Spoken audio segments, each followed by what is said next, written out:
roman dont nous allons vous parler est Solitaire à l'infini. Il a été écrit dans la langue française et par José Plourde. Il a ensuite été publié par la maison d'édition La Courte Échelle en 1998.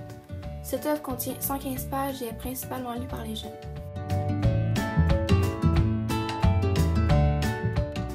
José Plourde est née en 1960 et elle a grandi dans les cantons de l'Est. Depuis son jeune temps, celle-ci est passionnée par la création d'histoires et donc elle édite son premier écrit à l'âge de 10 ans seulement. Son attention pour l'écriture s'étale en premier lieu et passe par l'art dramatique. Elle a rédigé des pièces sous plusieurs sortes, dont sa plus populaire, L'arc-en-ciel se fit entendre, à compter de l'âge de 15 ans seulement. Maintenant, cet auteur est présentement chez l'éditeur La Courte Échelle.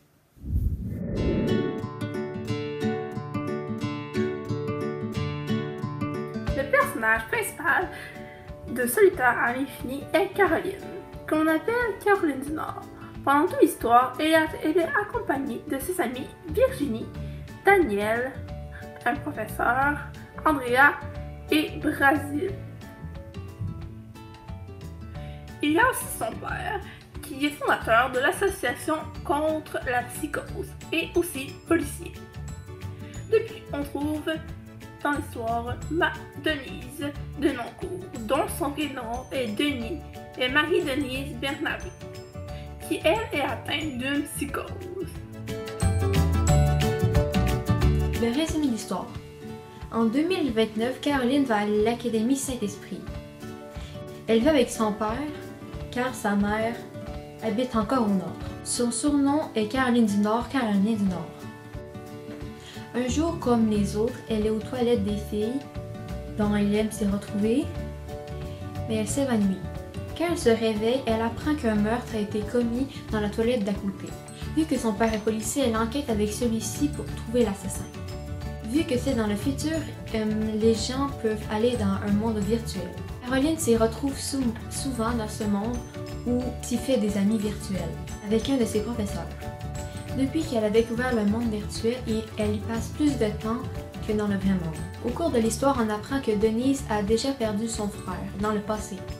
Caroline, son père et ses amis suspectent Daniel d'être l'assassin des toilettes et met en place un plan pour la dénoncer. Vers la fin de l'histoire, on apprend que Denise est atteinte de psychose. On apprend également que son père était le directeur d'une agence pour aider les gens qui ont de la psychose. Après quelque temps, il découvre que Denise était bien l'assassin des toilettes et que leur soupçon était vrai. Et vers la toute fin, on apprend aussi que Caroline avait une petite sœur qui habite au nord avec sa mère et qu'elle a enfin accepté d'avoir une petite sœur et de ne pas être la seule enfant de ses parents.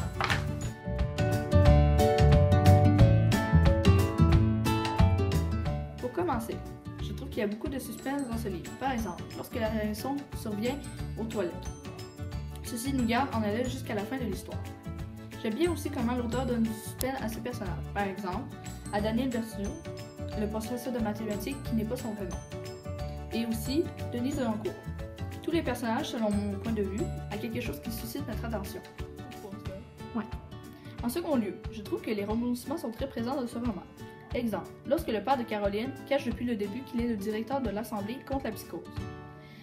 De plus, Brazil, Andrea et Virginie cachaient leur vraie identité dans le monde virtuel par un avatar les représentant aucunement.